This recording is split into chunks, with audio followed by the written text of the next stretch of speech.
ओम नमः श्री भगवते वासुदेवाय। ओम नमः श्री भगवते वासुदेवाय। ओम नमः श्री भगवते वासुदेवाय। ओम वासुदेव, हे আমার বাসুদেব, হে আমার প্রাণনাথ, হে আমার পরমাত্মা, তোমার মুখস্থিত গীতা আমরা আজকে শুনব এবং আমরা তাহা পাঠ করব। সঙ্গে থাকো, আমাদের সঙ্গে এই ঘরে তুমি বিরাজ করো। আমরা যতজন এই ঘরে আমরা গীতা পাঠ শুনছি, প্রত্যেককে আশীর্বাদ করো, প্রত্যেকটা ফ্যামিলি এবং যারা এখনও আসেনি, যারা আসবে, প্রত্যেকে যেন সবাই যেন গীতামুখী হয়, ভগবানমুখী হয়। ঈশ্বর লাভ যে একমাত্র মনুষ্য জীবনের উদ্দেশ্য, এটা ঠাকুর শ্রীরামকৃষ্ণ বলে গেছেন বারবার, তাহা যেন প্রত্যেকটা ঘরে ঘরে যেন অন্তত একজন করে বুঝুক। এই আমার প্রার্থনা। হে প্রভু, দয়াল প্রভু, আমার প্রার্থনা স্বীকার করো। তথাস্তু। এখন যে প্রসঙ্গের অবতারণা করা হচ্ছে তাকে ধ্রুব কথা, ভক্ত হৃদয়ের চিরন্তনী কথা বলা যেতে পারে। আমরা যে গীতা, যে ভাগবতটা পড়ছি, এটা টিকাকরণ করেছে হলো আমাদের বেলুন মঠের একজন স্বামীজি গীতানন্দ মহারাজ। এইটি হচ্ছে মহাত্মা ধ্রুবের জীবনের সাধনা ও সিদ্ধির ইতিহাস, যা এখনও ভক্ত হৃদয়ে ধ্রুব সত্যের দিকে, শ্রী ভগবানের দিকে নিয়ে যায়। তোমরা বুঝতে পারছো, আমরা এখন ধ্রুব কথা আলোচনা করতে চলেছি। এই অংশটি শ্রীমদ্ ভাগবতের চতুর্থ খণ্ডে রয়েছে। যে আলোচনা করব যে বিষয়গুলোকে নিয়ে, সেটা পূর্ণাঙ্গ যে ভাগবত আছে, সে পূর্ণাঙ্গ ভাগবতের চতুর্থ খণ্ডে রয়েছে। মৈত্রেয় মুনি বলেছেন এবং ভক্তপ্রবর বিদুর শ্রদ্ধাপুলত হয়ে হৃদয়ে ধ্রুব কথা শুনছেন। স্বয়ম্ভু মনুর পুত্র রাজা উত্তানপাদের দুই পত্নী ছিলেন। স্বয়ম্ভু মনুর দুই পুত্র ছিলেন, একটার নাম, দুই পুত্র রাজা উত্তানপাদের দুই পত্নী ছিলেন। তাহলে স্বয়ম্ভু মনুর পুত্র রাজা উত্তানপাদ। তাহলে আমরা স্বয়ম্ভু মনুর ছিলেন নাম কি? উত্তানপাদ। তাহার দুটি পত্নী ছিল, অর্থাৎ দুটি বউ ছিল, সুরুচি এবং সুনীতি। এদের নাম থেকেই এদের চরিত্রে বিশেষত কিছুটা প্রকাশ পেয়েছে নাম অনুযায়ী। জানো তো, আমি পোলাকে ছোটোবেলায় বলতাম, পোলায় তোর নাম পোলয়, তুই আমার সাথে তো থাকবি না তো? বলে কেন? দেখ না, এখনই মধ্যে ঝড় বৃষ্টি আসবে। নাম দিয়েছে পোলয়, আমি নাম দিই নাই, কি ঝড় বৃষ্টি। কিন্তু পোলায়ের সাথে পটক থাকতো, পটক পটক পটক পটপট করে কথা বলতো। পটক বলে কি, না না আমার দাদা শান্ত, নামটা পোলয়। সত্যি সত্যি ঝড় বৃষ্টি কিন্তু সেদিন হতো না, বরঞ্চ আমি আর পটক যখন ঘুরতে বেরোতো তখন ঝড় বৃষ্টি হতো। তা এই হচ্ছে ব্যাপার, ধরেছ? তাই স্বয়ম্ভুর মনুর পুত্র রাজা উত্তানপাদের দুই পত্নী ছিল, সুরুচি এবং সুনীতি।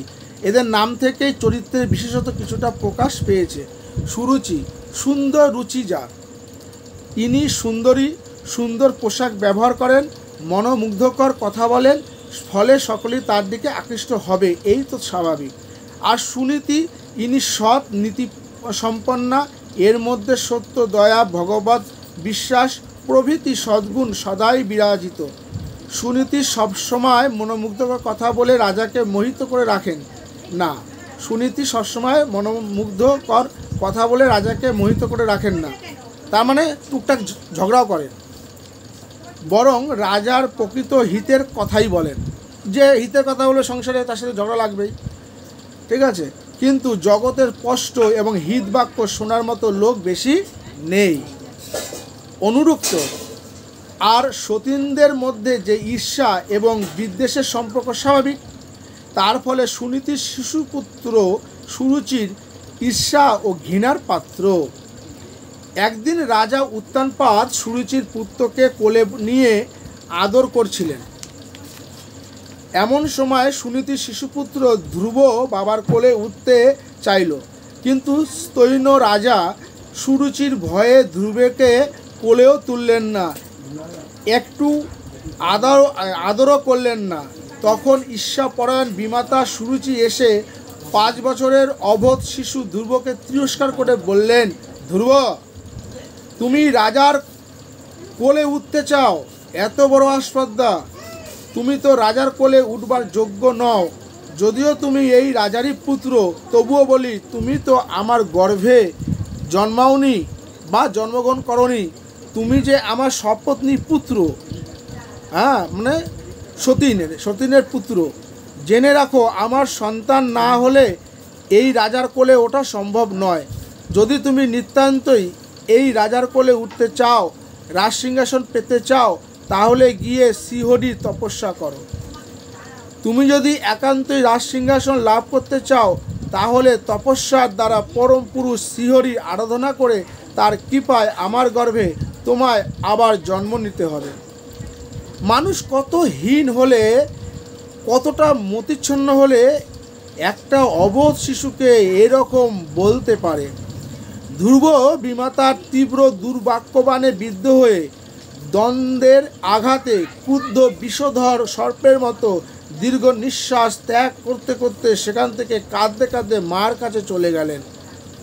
পিতা উত্তানপাদ এই সমস্ত দেখেও সুরুচির ভয়ে একটি কথাও বললেন না।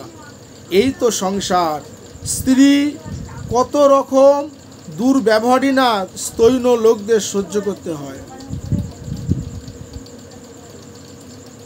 উত্তানপাদের অবহেলায় তারই শিশুপুত্রের প্রাণে যে কি দারুণ আঘাত লাগতে পারে, রাজা তা একবারও ভেবেও দেখলেন না।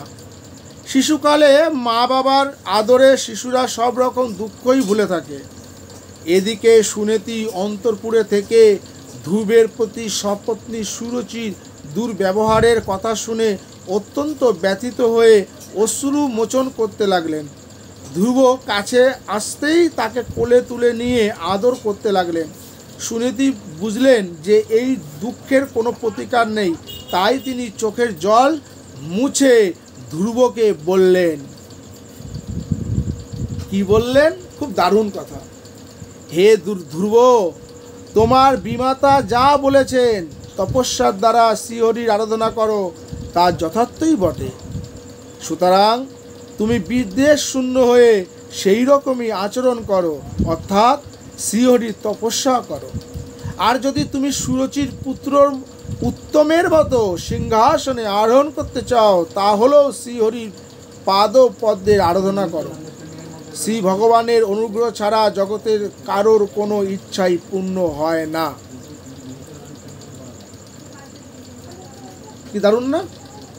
ভালো লাগছে না? আর বড় আরও আধা ঘন্টা যে কতটা শেষ করতে পারি দেখি। সুতরাং তুমি যদি তোমার মনস্কামনা পূর্ণ করতে চাও, তাহলে শ্রী ভগবানের শরণাপন্ন হওয়া ছাড়া আমি তো আর কোনো পথ দেখছি না। বিশেষত তোমার পিতা বিরূপ, আমি স্ত্রীলোক, কিছু করবার ক্ষমতা নেই, আর তুমি নিজে শিশু মাত্র। অতএব একমাত্র ভগবান ছাড়া তোমার আর কে সহায় হতে পারে? তাই বলছি, তুমি ভগবানকে ডাকো, তাকেই তোমার দুঃখের কথা বলো, তিনিই তোমার মনস্কামনা পূর্ণ করবেন। এখানে একটু বোঝার বাকি আছে, একটু থামলাম।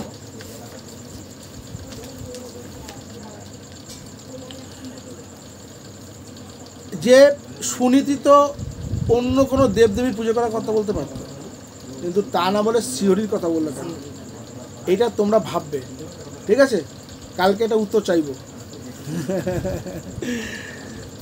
সুনীতি বললেন, তিনি জগতের পালনের জন্য শতগুণময় দেহ স্বীকার করেছেন এবং জীবাত্মা যোগীদেরও জিনিস বন্ধনীয় সেই ভগবান শ্রীহরির পাদপদ্মের আরাধনার দ্বারাই ব্রহ্মা অতি উত্তম ব্রহ্মপদ লাভ করেছেন। সুনীতি আরও বললেন, হে ধ্রুব, ব্রহ্মাদি দেবগণ যে লক্ষ্মী দেবী অনুসন্ধান করেন, সেই পদ্মধারিণী লক্ষ্মী দেবী পর্যন্ত যার অনুকরণ করেন, সেই পদ্ম পলাশলোচন শ্রীহরি ছাড়া অন্য কেউই তোমার দুঃখ দূর করবার যোগ্য বলে দেখি না। সুতরাং আমি বলছি, তুমি ভগবান শ্রীহরিরই আরাধনা করো। ঠিক আছে? এখানে পুরো পরিষ্কার, তোমার উত্তর পেয়ে গেলে। কিন্তু তিনি তোমার সব দুঃখ দূর করে তোমার মনস্কামনা পূর্ণ করবেন।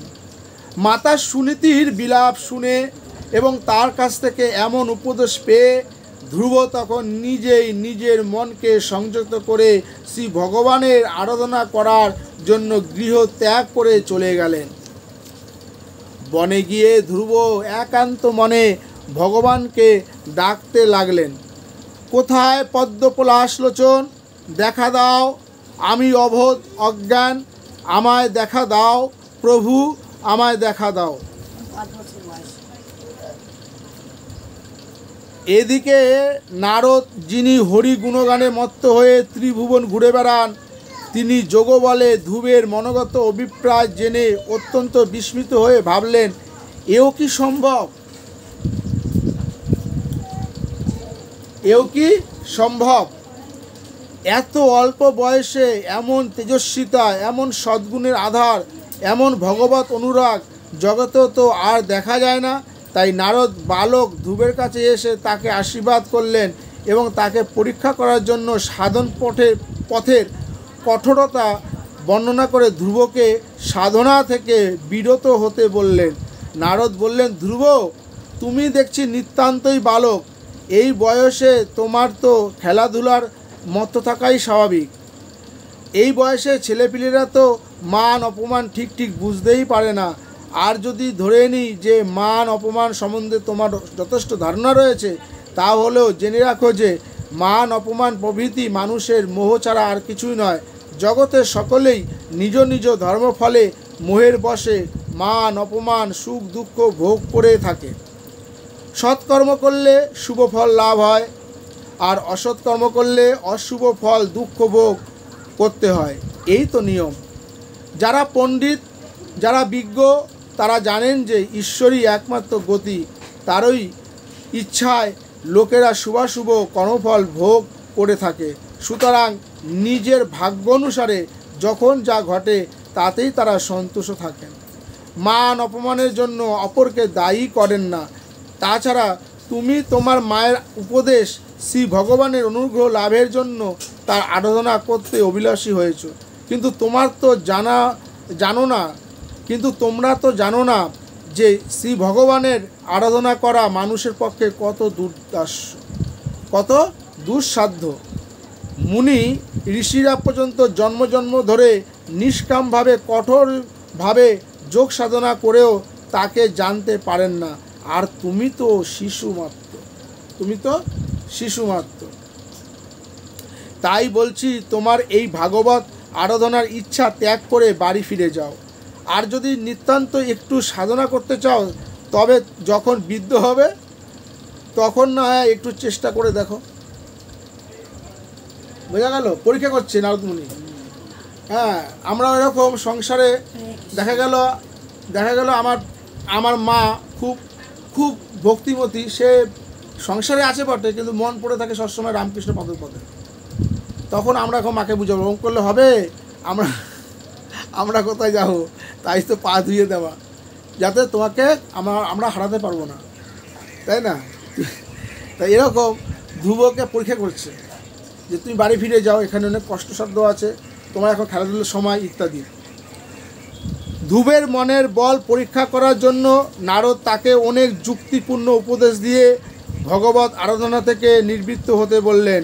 কিন্তু ক্ষত্রিয়োচিত তেজস্বী তার ধ্রুবর হৃদয় তখন পূর্ণ, তাই ভগবত পথের কোনো বাধায় ধ্রুব ভ্রুক্ষেপ করলেন না।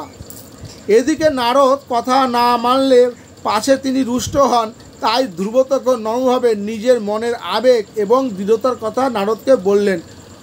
ধ্রুব নারদকে বলছেন, প্রভু, এই যে প্রভু শব্দটা সমস্তকে বোঝানো যায়, যত পুরুষ দেহ আছে প্রভু, বোঝা গেল? কেননা আমরা সবাই তারই অংশ। কি সুন্দর ইসকনের শিক্ষাটা তারা প্রদান করেন। যত পুরুষ দেহ আছে, বাবা ছেলেকে প্রভু বলছে, ছেলে বাবাকে প্রভু বলছে, হ্যাঁ, আবার স্ত্রীকে আবার মাতাজি বলছে, আবার হ্যাঁ, আবার স্ত্রী তার স্বামীকে প্রভু বলছে। এই যে একটা সুন্দর একটা মেলবন্ধন, একটা সুন্দর একটা গোল, একটা সব কিছুর মধ্যে একটা সুগন্ধ ব্যাপার আছে, সব কিছুর মধ্যে একটা সুগন্ধ, সব কিছুর মধ্যে আনন্দ ব্যাপার আছে। এই যে প্রভুপাদ ইসকনের শিক্ষাটা খুব ভালো লাগে। তা যাই হোক, তা আমরা ধ্রুব কথা আলোচনা করছিলাম। তাই ভগবত পথের কোনো বাধাই ধ্রুব আক্ষেপ করলেন না, ভ্রুক্ষেপ করলেন না। এদিকে নারদের কথা না মানলে পাছে তিনি রুষ্ট হন, তাই ধ্রুব তখন নরমভাবে নিজের মনের আবেগ এবং দৃঢ়তার কথা নারদ মুনিকে বললেন, হে প্রভু, আপনি যেসব উপদেশ দিলেন সে সবই অতি সুন্দর, কিন্তু আমি তো সেই উপদেশ পালনের অধিকারী নই। এবার উল্টিয়ে মানে নারদমণি একভাবে পেঁচাতে এসছে, তাকে ও উল্টোভাবে পেঁচিয়েছে। এবার দেখো এবার ছাড় কী পায়, গুরু বানিয়ে ছাড়বে। গুরু বানিয়ে ছাড়বে। দেখো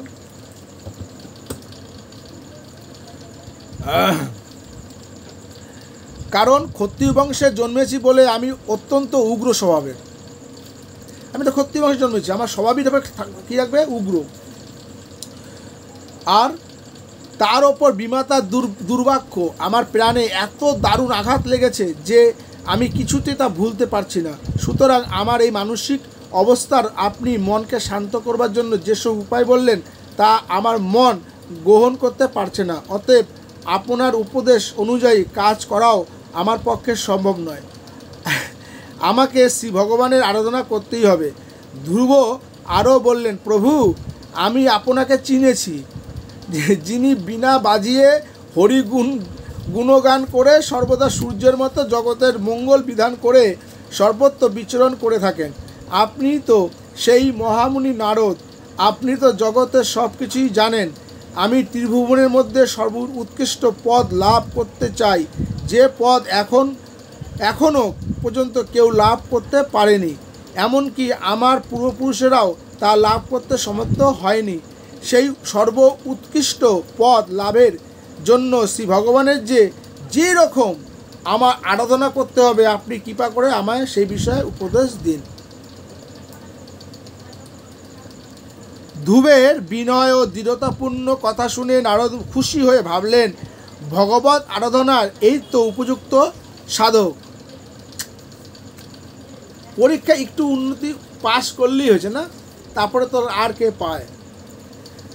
তখন নারদ ধ্রুবকে বললেন, নারদ বলছেন, তোমার মাতাই তোমার অভিলাষিত বিষয় সিদ্ধির উপায় বলে দিয়েছেন। এই জন্য মাদের কথা শুনতে হয়। হ্যাঁ, মার কথাতে তো ও আসলো, তাই না? এই জন্য মাতৃ আজ্ঞা পালন করেছে। বাহ, এ মাও সুনীতি, নামও সুনীতি, কাজও সুনীতি, ঠিক নির্বাচিত করেছে। একদম শ্রীহরির, তুমি যদি ওই বাবার কোলে বসতে চাও তাহলে শ্রীহরির আরাধনা করতে হবে। আর শ্রীহরির আরাধনা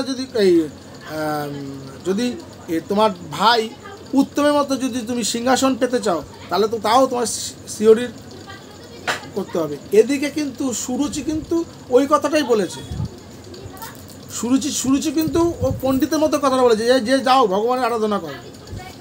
আর ভুল কথা বললো, পণ্ডিতরা কিছু ভুল কথা বলে ফেসে। সুনীতি কিন্তু পণ্ডিত ছিল না, সুরুচি পণ্ডিত ছিলেন। সে পণ্ডিতের মতো কথা কি বললো, এছাড়া আমার গর্বে তোমার জন্মাতে হবে। এটা হচ্ছে অহংকারের কথা। আমরা অনেকে মায়েরা বলি না, আমার গর্বে তুই জন্মেছিস, তুই আমাকে ভালো কোনটা খারাপ বুঝাচ্ছিস, এটা বলা উচিত।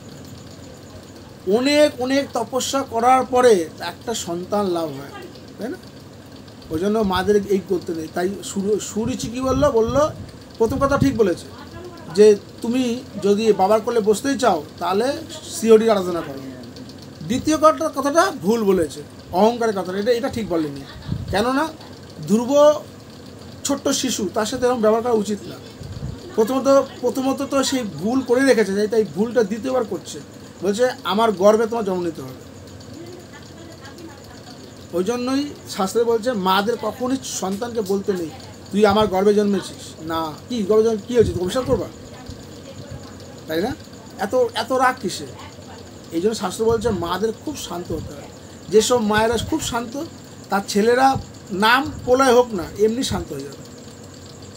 আর মা যদি উগ্র এরকম দাম্ভিকতা দেখায়, জানো আমি কে, আমি অমুক বাড়ির মহিলা, তাহলে ওই সুরুচির মতো তার সন্তানরা কতটা তাদের মনে রেখে। উত্তমের কথা কেউ ভাগবতে নেই, ওই নামটাই আছে উত্তম, কিন্তু আর তার কথা লেখা নেই, তার জীবনী লেখা নেই। কিন্তু লেখা হচ্ছে ধ্রুবে। ধরেছ? তাই নারদ বললেন, তোমার মাথায় তোমার অভিলাষিত বিষয় সিদ্ধির উপায় বলে দিয়েছেন, ভগবান শিয়রই সেই উপায় বলে জানবে। তুমি বিনর্ম চিত্তে তারই আরাধনা করো। এবার আর বাধা দিচ্ছে না, বুঝে গেছে ছেলেটা আরাধনা করার জন্য এসেছে, এ ভণ্ডামি করার জন্য আসেনি। শ্রী ভগবানের কৃপা হলে ধর্ম, অর্থ, কাম, মোক্ষ এই সবই সাধক লাভ করতে পারে। এবার যে সাধকের যদি সবকটাই লাগে সবকটা রেখে দিল, আর যদি যে কোনো একটা লাগে একটা নিল, বা কোনোটা নাও নিতে পারে, এগুলো তো সব পাবে। যেমন রাজার ঘরে জন্ম নিলে তো সে তো সোনার চামচ মুখ দিয়ে মধু খাবে। আবার ওই ছেলেটাই কোনো গরিব ঘরে, রাজার ছেলেকে তো সবাই ভালোবাসে, একটা গরিব বাড়িতে গেল, তার বাড়িতে গিয়ে ওই শাকান্ন খেয়ে আসলো, শাকান্ন খেয়ে চলে আসলো, এক পাকে শাকান্ন খেয়ে চলে আসলো রাজার ছেলে। তাই বলছে শ্রী ভগবানের কৃপা হলে ধর্ম, অর্থ, কাম, মোক্ষ এ সবই সাধক লাভ করতে পারে। অতএব তুমি একান্ত মনে তারই আরাধনায় ব্রতী হও। নারদ বুঝলেন যে উপযুক্ত শিষ্য সম্মুখে উপস্থিত। দেখেছো, উপযুক্ত শিষ্য, কেননা আমি শিয়রির আরাধনা করবো, অন্য কিছু যতই কঠোর কিছু হোক না কেন আমি শিয়রির পাদপাদ্য ছাড়বো না। তাই তিনি এবার ধ্রুবকে অষ্টাঙ্গ যোগের উপদেশ দিয়ে বললেন, এই যে যোগের কথা বললাম তার সাধনের জন্য তুমি যমুনার পবিত্র তীরে মধুবন নামে যে সুন্দর স্থান রয়েছে, এগুলো খুব মনে রাখবে, ছোটো ছোটো জিনিসগুলো মনে রাখতে হয়। মধুবন, ঠিক আছে, মধুবন কোথায়? যমুনার পবিত্র তীরে। মানে এটা তাহলে কোথাকার ঘটনা হচ্ছে? বৃন্দাবনের ঘটনা হচ্ছে, তাই না? বৃন্দাবনেরই এই মধুবন পাওয়া যাচ্ছে, আর যমুনা পাওয়া যাচ্ছে। যমুনার পাড়ে তো বৃন্দাবন, তাহলে ওর আশেপাশেই মধুবন আছে, তাই তো? তারপরে ওই যে কী পর্বত যেন বলা হয়, গোবর্ধন পর্বত, ওর পাশেই আছে। সব বৃন্দাবনেরই চারপাশে সব, দেখো কি সুন্দর জিনিস। এবার বৃন্দাবন গেলে সবাইকে নিয়ে যাবো, হ্যাঁ ঠিক আছে, বৃন্দাবনের ট্যুর করবো সামনে, যাবে তো সবাই? ঠিক আছে, সবাই যাবো, ঠিক আছে। আমার সে পরে নিয়ে পরে আলোচনা করছি।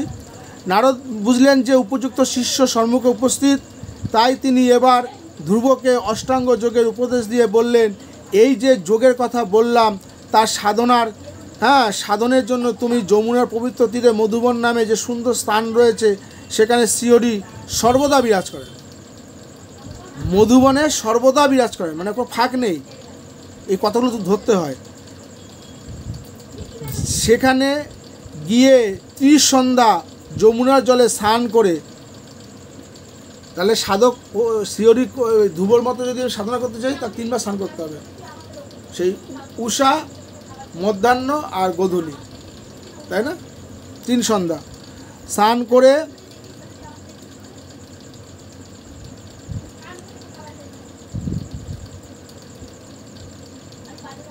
যথাবিধি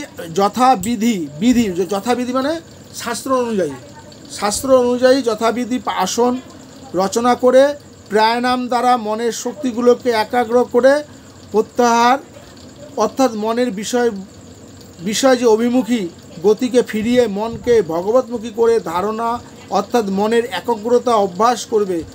মন একান্ত হলে তবেই ধ্যান সম্ভব, এবং এই ধ্যানেই ক্রমে সমাধি অবস্থা পৌঁছে দেয়। এখন অষ্টাঙ্গ যোগের সম্বন্ধে একটু বিশদভাবে আলোচনা দরকার। যোগের 8টি অঙ্গ: যম, নিয়ম, আসন, প্রাণায়াম, প্রত্যাহার, ধারণা, ধ্যান ও সমাধি। এর মধ্যে যম এবং নিয়ম হচ্ছে আধ্যাত্মিক জীবনের লাভের জন্য চারিত্রিক প্রস্তুতি। যম বলতে বোঝায় অহিংসা, অস্তেয়, অপরিগ্রহ। তারপরে হলো এই পাঁচটা বোঝায় কি? অহিংসা, কারুর জন্য করবে না, অহিংসা, কারুর হিংসা করবে না, অহিংসা মানে কারুর হিংসা করবে না। সত্য কথা, সত্য ব্যবহার করবে। অস্তেয়, অপরের জিনিস চুরি করবে না।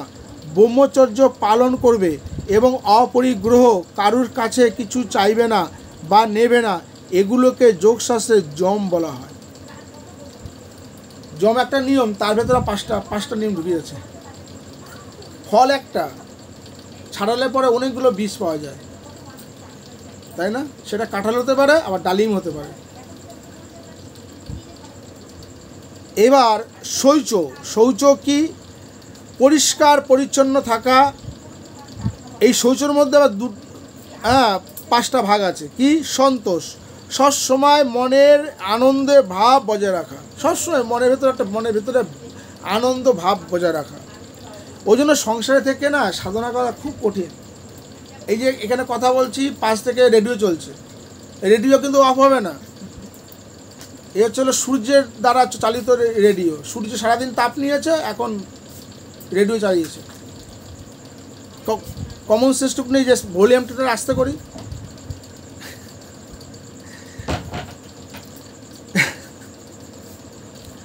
শৌচ পরিষ্কার পরিচ্ছন্ন থাকা। 2 সন্তোষ, সবসময় মনে আনন্দের ভাব বজায় রাখা।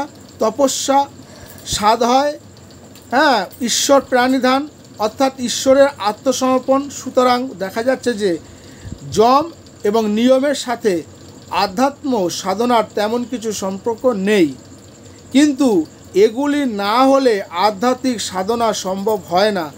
এইভাবে যম এবং নিয়মের অনুশীলনের চরিত্র গঠিত হলে আসন অর্থাৎ দীর্ঘ সময় ধরে একইভাবে বসে থাকার অভ্যাস করতে হয়। এই যে এক জায়গায় বসে থাকার একটা অভ্যাস করতে হবে। শ্বাস প্রশ্বাসকে নিয়ন্ত্রণ করে প্রাণ শক্তির ওপর অধিকার হয়। এই যে অষ্টাঙ্গ যোগের প্রথম 4টির কথা বলা হলো, যম, নিয়ম, আসন, প্রাণায়াম, এগুলো সাধনার বহিরঙ্গ বলা যেতে পারে, সাধনার প্রস্তুতি। এরপর যথার্থ সাধনার আরম্ভ। কি? প্রত্যাহার, মনকে বিষয় থেকে সরিয়ে ঈশ্বর অভিমুখী করতে হবে। তারপর ধারণা, মনকে কোনো এক বিশেষ স্থানে কোনো নির্দিষ্ট বিষয়ে একাগ্র করা। এই অবস্থায় মনকে কোনো বিষয়ে কিছুক্ষণ স্থির রাখতে পারলে মন তখনই অবিচ্ছিন্ন গতিতে ওই দিকে ধাবিত হয়। একেই বলে ধ্যান। আর এই ধ্যান যখন গভীর হয়, তখন বাইরের কোনো কিছুরই আর অনুভব থাকে না, কেবল ধ্যেয় বস্তুর অন্তর্নিহিত সার তত্ত্বেই অনুভব করতে থাকে। এই মনকে ভাবাতীত অবস্থায় পৌঁছে দেয়। এই হলো সমাধির অবস্থা। নারদ বললেন, এই যে ভগবানের সম্বন্ধে ধারণা ও ধ্যানের কথা বলা হলো, তা কেমন করে করবে? এইবার নারদ মুনি এক এক করে সব বলছেন। শেষ করতে ধ্রুব কথা অনেক বড় কথা, শেষ করতে হবে, তাই আমি অনেক বড় কথা, তাই আমি সংক্ষেপে করি, আর বেশি কোনো টাইম নেই, 8টা বাজতে। এবার সকল প্রকার দুঃখ কষ্ট সহ্য করা, সকল জীবের প্রতি করুণা, বন্ধুত্ব এবং সকলের প্রতি সমান ব্যবহার। সর্বত্রযামী শ্রী ভগবান প্রসন্ন হন। আর শ্রী ভগবান প্রসন্ন হলে পুরুষ প্রকৃতির সংযোগ যে অহংকারের উদ্ভব হয়, তা থেকে মুক্ত হয়ে ব্রহ্মানন্দ লাভ করা যায়। সুতরাং হে ধ্রুব, তুমি যুদ্ধ থেকে বিরত হও। বিচার করে দেখো, এই যতক্ষণ তোমার ভাতৃহন্তা নয়, কারণ জীবের সৃষ্টি ও বিনাশের কারণ একমাত্র ঈশ্বর। তিনি সকলের অন্তর্যামী, সকলের নিয়ন্তা, এই সকলের সৃষ্টিকর্তা, যিনি নিজের মায়াশক্তির আশ্রয় করে সৃষ্টি স্থিতি প্রলয় করে চলেছেন। অতএব হে ধ্রুব, যাকে লাভ করলে শত্রু মিত্র সংকুল জগৎকে নিতান্ত অসৎ এর কোনো অস্তিত্ব নেই বলে মনে হয়, তুমি আত্মদৃষ্টি পরায়ণ হয়ে সেই নির্গুণ নিত্য মুক্ত স্বরূপ অদ্বিতীয় শ্রী ভগবানকেই আশ্রয় করো। শ্রী ভগবান প্রতি ঐকান্তিক ভক্তিপরায়ণ হলে তুমি আমার রূপ মোহ বন্ধন থেকে মুক্ত হতে পারবো। পিতামহ মনুর উপদেশ দেশে ধ্রুব বৈরীভাব ত্যাগ করলেন। মানে এখন ধ্রুব সাধনা করার পরে রাজা হয়ে গেছেন, তিনি শ্রীহরিকে পেয়ে গেছেন, হয়েও এবার তার ভাইকে কেউ হত্যা করেছে, উত্তমকে, সেই প্রতিশোধ নেবে ইত্যাদি। তা তারপরে তিনি আবার তার ধ্রুবলোক একটা সৃষ্টি হয়েছে। যে আমরা একটা কথা বলি না, যে বারবার করে আমি বলি একটা কথা, যে আমরা কিন্তু সবাই কিন্তু এক জায়গা থেকে আসিনি।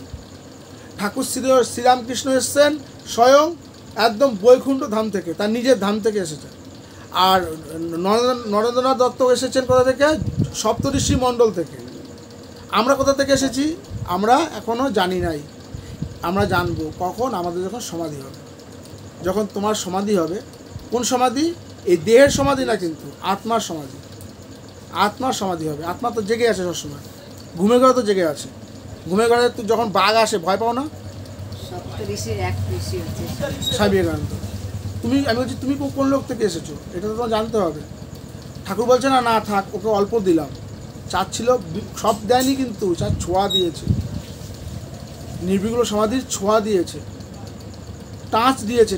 তাই শ্রী ভগবান বলতেন বারবার করে যে নির্বিকল্প আছে। ঠাকুরের নির্বিকল্পের সাথে আমাদের নির্বিকল্প মিলালে ভুল হবে, মূর্খতা। আমাদের যেমন ধরো ঠাকুর কলা খাচ্ছেন আর আমরাও কলা খাচ্ছি, দুটোর মধ্যে পার্থক্য কোথায়? ঠাকুর কলা খাচ্ছেন না, খোসা খাচ্ছেন। আমি কিন্তু আবল তাবল বলছি না, কিন্তু সত্যি আমরা কিন্তু খোসাটাকে ফেলে দিই। বুদ্ধিমান তাহলে কে? জগতের সাথে বুদ্ধিমান কে? যে কলার খোসা খাচ্ছে। ঠিক ধরেছ। আমরাই হচ্ছে মূর্খতার সাথে বাস করি। আমরা যখন লোকের বাড়িতে যাই, আমরা বলি হ্যাঁ, বা কারো বাড়িতে যখন আসি, সবচেয়ে বড় কথা হচ্ছিল এখন কেউ কারো বাড়িতে যায় না। আগে আমি দেখতাম ঠাকুমা ওখানে বসলে পরে আমাদের সব ঠাকুমারা এক জায়গায় হয়ে যেত। তো যাই হোক, এখানে রাখি আজকে ধ্রুব কথা। ধ্রুব অনেক বড়, এটা টাইম করে করতে হবে। আজকে অল্প অল্প করে আমরা টাচ করি, না ধ্রুব কথা মনে থাকবে, লাগবে না, ধ্রুব কথা মনে থাকবে, এটা ভুলবো না। আমার